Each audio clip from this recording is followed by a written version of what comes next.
World War Z 2, directed by master director David Fincher. We bet that's music to your ears. As part of the press tour for his new movie, The Killer, on Netflix, Fincher now commented on the sequel to the zombie film.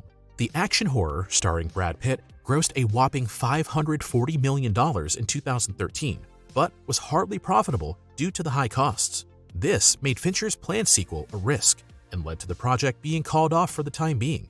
Fincher had big plans. The goal was to create a similarly multi-layered work like The Last of Us.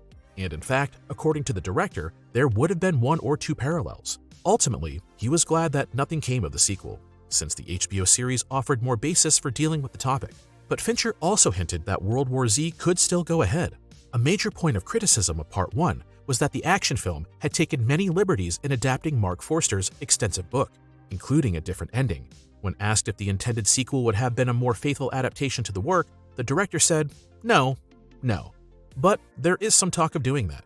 Of course, that sounds like one thing above all, a World War Z remake or reboot. A reboot that invests less money in big action and focuses more on the social and political consequences of the zombie apocalypse. Maybe we can even expect an exciting World War Z series in the style of The Last of Us. We are curious to see whether the talks about a new adaptation will bear fruit, ideally with David Fincher as producer and maybe even as a director.